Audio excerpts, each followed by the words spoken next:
This video is brought to you by Grandeur Warranty, your #1 online source for factory-backed extended warranties in the country. The new Toyota RAV4 is available in 6 different trims, 3 different powertrains with a huge number of options, and it can be pretty overwhelming to know which one is right for you. Well, in today's video, we're going through all the different specifications of RAV4, talking about the things you should get, the ones you should avoid, and which one is the correct RAV4 for your lifestyle. Let's get right into it. The Toyota RAV4 is the best-selling car in the USA, and it's all new for 2026. As I mentioned in the intro, there are 6 different configurations, or I should say trim packages. It starts out with the basic LE, then steps up to the SE, the XLE, the Woodland, the Limited, and then there's even a special one called the GR Sport. So which one should you buy? Well, what we have here are 2 different configurations we can look at hands-on. This is the off-road oriented Woodland, and that is the luxury-facing Limited model. And in this video, we're going to compare them a little bit, as well as some of the other configurations, and find out which one is right for you. Now, the Woodland is a really cool option. This is intended for someone that wants to look adventurous without maybe going on those hardened off-road adventures. It has a good set of tires. This is the Dunlop Grand Trek AT. It gives you about a ½ inch of additional ground clearance over the standard car. You'll also notice the front end is much more squared off, much more chunky, with these pretty interesting rigid fog lights located there in the grille. Along the side of this Woodland, we have a Woodland specific roof rack, which is a little bit beefier than the standard trim. And then out back, you've got a standard tow hitch receiver and Woodland badging here. So it looks a little bit more capable than, for example, that Limited, but it doesn't really offer that much more adventure-ready features. In contrast, this Limited is tailored for the city dweller, someone that wants a more comfortable experience in their new Toyota RAV4. And as such, you're going to notice a bunch of styling differences. Look at the front end. While the headlights may be very similar, it's much more rounded off, much more smoothed out. You actually get better fuel economy in the Limited versus that Woodland, which we'll talk about here in a second. This one is equipped with a set of 18-inch wheels in a nice contrasting 2-tone look, although you'll notice it is missing the off-road tires of that Woodland. Around the side, it's very similar. This one has a panoramic sunroof to let the light in, and a much less heavy-duty set of roof bars. And then out back, it's overall a pretty similar look, but maybe a little bit less black plastic cladding. So the decision is yours, right? If you want something that looks a little bit more adventure ready, the Woodland's a great option. But if you want a city slicker RAV4, the Limited is great too. Now across the lineup, there are a few different versions. The LE is going to be the basic version, right? It's not going to have all of the shiny bells and whistles on the outside or the inside. The XSE is kind of a sporty trim. Same thing with the SE, but on the more basic side. There's a GR Sport if you want to look like a boy racer, but I think the perfect blend of features and affordability is going to be the XLE Premium. There are a few different powertrain options in the RAV4, but the big change for 2026 is every single RAV4, be it an affordable one or an expensive one, is going to be some form of hybrid. Now, in my opinion, this is a great thing because the hybrid gets excellent fuel economy. Toyota's been doing hybrids now for over 2 decades. They've proven to be very reliable, and there's really no downside anymore to choosing a hybrid over a normal gasoline engine powered vehicle. So just making it hybrid makes sense for, in my opinion, pretty much everyone. Now, the standard RAV4 is a front-wheel drive 226 horsepower hybrid, and then if you want all-wheel drive, that's going to be about a $1,400 option. The way Toyota does all-wheel drive with the RAV4 is instead of running a drive shaft down the middle to a differential in the back, they simply put another motor on the rear axle. Now, all-wheel drive makes sense if you live in a climate that requires it, if you have snow or ice, or if you want to do a little bit of mild off-roading to get to the cool trailheads. It's really helpful to have. It's also important for resale value, especially if you're planning on moving to a state that does require all-wheel drive in most people's minds. So for me, I think it's well worth that $1,400. Now, if you want to spend a lot more, like $5,000 or $6,000 more in some cases, there is a plug-in hybrid version of the RAV4. Now, first thing to know about that, you get way more horsepower, 324 horsepower. But what the plug-in hybrid allows is right around 50 miles of electric charge if you plug in it at home, and then when the battery's dead, it operates like any other hybrid. The gas engine kicks on and you can drive it another few hundred miles before you either refuel the tank or refill the battery. Now, 40 to 50 miles doesn't sound like a lot of range. It is actually, though, very useful for the vast majority of commutes. I mean, really think about it. If you have a home and you even have a standard 110 outlet in your garage, 50 miles will typically get you to and from work, to and from a grocery store on electricity. And electricity is pennies on the dollar compared to gasoline, especially now. So if you have a place to charge it up at home, the plug-in hybrid makes a ton of sense. All right, I've got the official price list right here. And the basic car, the LE, starts at $31,900. But here's the thing. If you're on the Toyota website and you think, wow, that's not that unreasonable, don't forget there is a mandatory $1,595 destination fee that's charged on top of all of these prices. The SE is $34,700, XLE is $36,100, the Woodland, like this one, $39,900, XSE $41,300, and that Limited starts at $43,000. Now, it's worth noting, these are for all the standard RAV4s, not the plug-in hybrid. Now, figure for a nicely equipped XLE Premium, you're going to be scratching at the door of about $40,000. So they're not particularly affordable even in the midline. And it's also worth noting that if you want a very specific one, Toyota does not allow built to order configurations of these RAV4. So the way it works is you can go to your dealership and be like, I really want an XSE in this color with these options, and the dealer might be able to trade for that car from another dealership, but it's not possible to actually order a la carte from like a menu exactly the car you want. So you may have to compromise a little bit. If you're looking at buying a RAV4 and want peace of mind after the factory Toyota warranty runs out, that's where today's sponsor comes in, Grainger Warranty. With Grainger, you can rest assured knowing your car will be backed by factory-backed parts, and you can get it fixed at the dealership, and Grainger covers that. It's great. You know, we had an old Corvette, 2020, it was out of warranty. We had a failure in the exhaust system. We brought it to our local Chevy dealer. They fixed it under that Grainger warranty and saved us a lot of money. So check out the link below if you're planning on keeping your RAV4 well past the factory warranty. You can use the link below for a discount. The RAV4 has a hefty 37.8 cubic feet worth of space, which is going to be enough for most families, at least small families. And one thing I do love about this Woodland, even if you're not planning on off-roading it, the all-weather mats in this are awesome. And they do this really clever thing where they even extend up via Velcro to the seat back. So if you've got furry friends back there, they're not ruining the inside of your trunk. Great usable space, really good onboard power in a RAV4, 1500 watts to 120 volt AC outlet back there. And what's unusual, considering this is a hybrid, it even comes with a space saver spare tire. So lots of really great features in this RAV4. It also has, of course, a folding second row of seats. It's a lever operation, and with the seats folded down, it's a flat transition from trunk to seat. So if you wanted to put longer items in here, you're not getting caught on the lip. But definitely one of the highlights of the RAV4 is the trunk space. Very impressive. Now, times when the plug-in hybrid doesn't make sense is really if you never charge it up. Because if you're just driving around with a big, heavy, depleted battery all the time, you're actually going to get worse fuel economy than just buying a standard hybrid RAV4. But genuinely, folks, if you do plan on plugging it in at least a couple times a week, it will likely save you money in the long run. And everybody I've talked to that owns the previous generation RAV4 plug-in hybrid called the Prime has loved it as long as you charge it up. It's also quite a bit faster. Now, you can only get the plug-in hybrid in more of the nicer trims. There's no LE, it starts at SE, and that starts at $41,500, which is like a $5,000, $6,000 premium over the SE non-PHEV. So you're really gonna have to do a little bit of thinking, like really dig deep, am I gonna plug it in? It's also worth noting, not all of the plug-in hybrid systems get the same range. For example, the Sporty GR Sport gets 49 miles on a charge, where if you get the official one, it's 54 miles on a charge. But realistically, expect about 50 miles on a charge, which is more than enough for most people.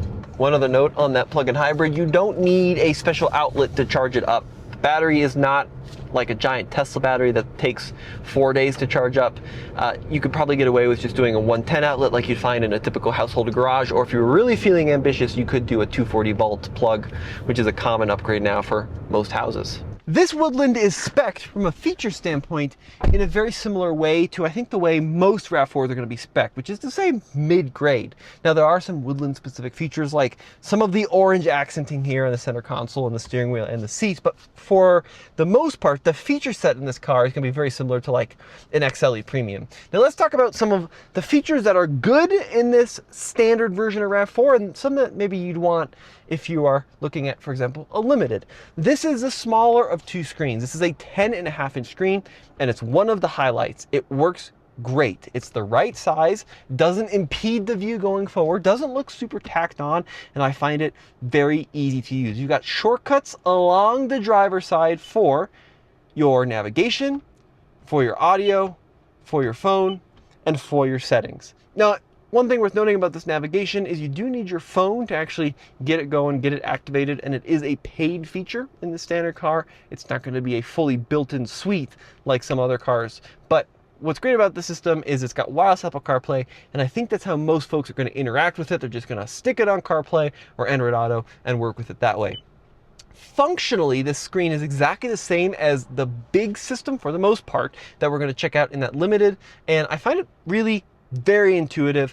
You also have these shortcuts along the bottom for your climate controls. You can adjust dual zone up and down here using these sliders. This car does not have ventilated seats, which we'll talk about in the Limited because I don't really think you need them in the RAV4. Volume knob, and then you do have physical buttons for temperature up and down. So it's a good system. And the way I found most people are interacting with it is they just stick it on CarPlay or Android Auto and just let it do its thing.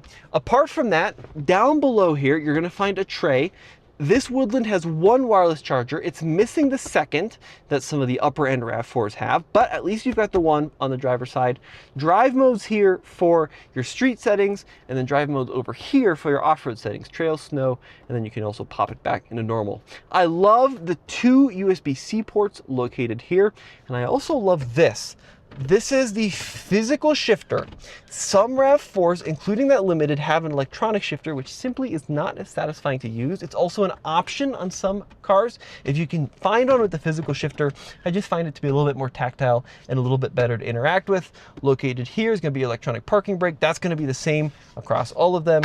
And then same with this, you've got this very innovative tray, which is dual opening, plus you can spin it upside down and lock it in for a little bit of a storage area here if you want.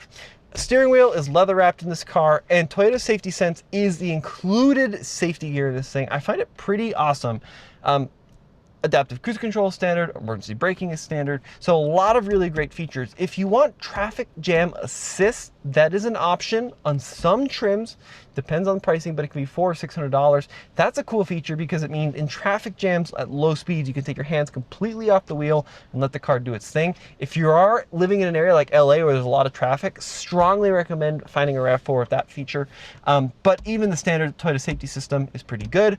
All RAV4s have a fully digital instrument cluster. No binnacle though, so I do find the glare to be a little bit aggressive on this RAV4.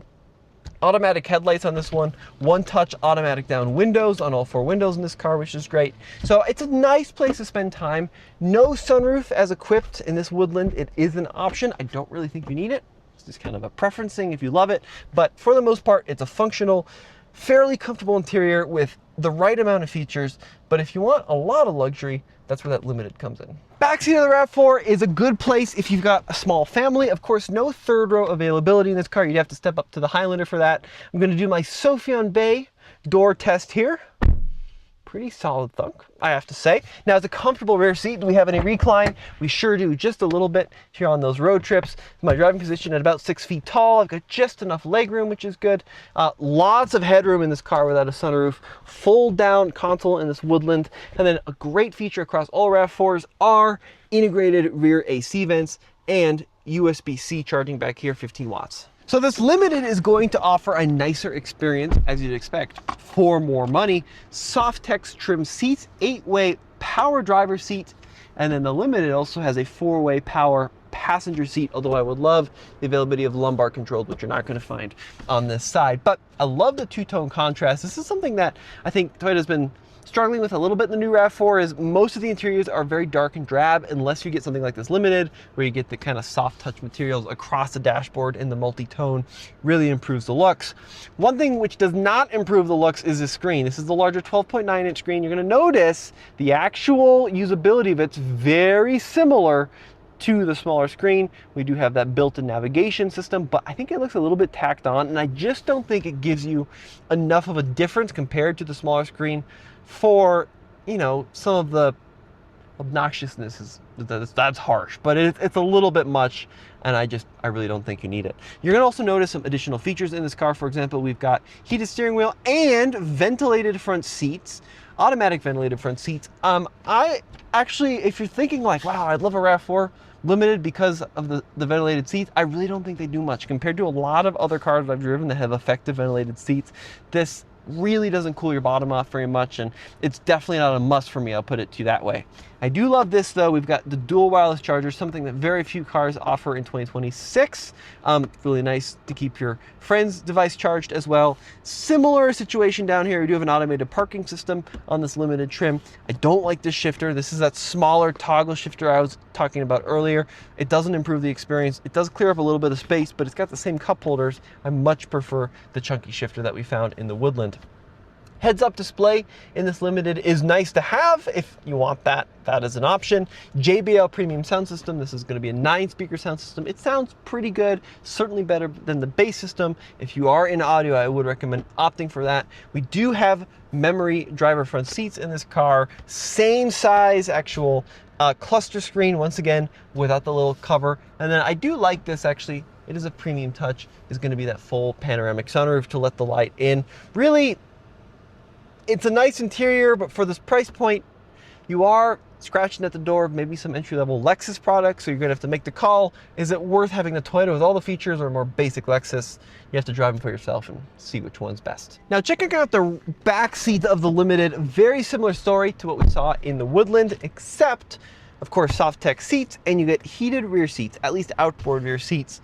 The sunroof doesn't take up as much headroom as I was expecting. Even at 6 feet tall, I still have enough room.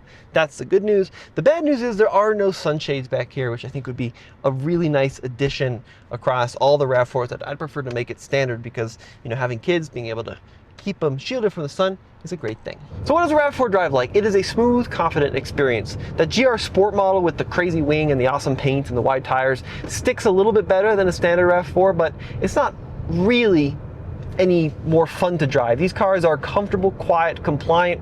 They're not really sports cars. They're not intended to be, but they are shockingly quick. The all-wheel drive system gets you 236 horsepower in the standard car, and they do boogie. They really do have a lot of pep, a lot more than you'd expect out of RAV4 because of that instant torque of the electric motor, something that a lot of people don't talk about. They're very quiet, they're very well insulated. The views out the windows are pretty good. The hoods are a little bit high, and they've got these weird humps in them which do impact visibility a little bit, but for the most part, really smooth, easy to drive. The driver assistance technology is really good. There's an incredibly annoying eye monitoring system that some RAV4s have, which I just turn off immediately. It tells you whether you're paying attention or not. I know whether I'm paying attention or not. I don't need the car to tell me that. But other than that, the driver assistance technology is really good. It's just a nice place to spend time. If you're looking at a 5, 6, 7, 8, 9-hour road trip, a RAV4 is a great place to do it in. Fuel economy is absolutely the big story for every RAV4 this year. Now, for the standard RAV4s, on the low end, 38 mpg for this Woodland. On the high end, 43 for a base model front wheel drive. That, of course, is the combined numbers. Very, very impressive numbers. And even with a 14.5 gallon fuel tank, when you're averaging 40 mpg, that'll take you, in some cases, over 500 miles on a tank. So very, very cool to see that. Now, if you get the plug-in hybrid, there is a slight fuel economy hit. Most of those are averaging in the high 30s, 37, 38, although a GR Sport is only 36 mpg. So what you got to remember with that plug-in hybrid, like we talked about earlier, is if you're not planning on plugging it in, it's not going to save you money. So if you just want to drive your RAV4 like a RAV4, get the standard gas/hybrid one. Don't get the plug-in one. The RAV4 is a comfortable, capable machine for small families, whether or not you live in a coastal city or up in the mountains and you need something to tackle some dirt roads. For me, I don't think I'd get the Woodland because it doesn't provide quite enough capability for how it looks, and the Limited is just a little bit pricey. XLE Premium is where it's at, right in the heart of the model line. Mid-30s, still a very comfortable, capable, well-equipped car, and save some money in the long run. Don't get the plug-in hybrid unless you're going to charge it. Just get the standard one. Otherwise, the plug-in hybrid is a rocket ship, really fun to drive. Let me know what you guys think in the comment section below. Head on over to alttfl.com where we got more videos for you coming soon.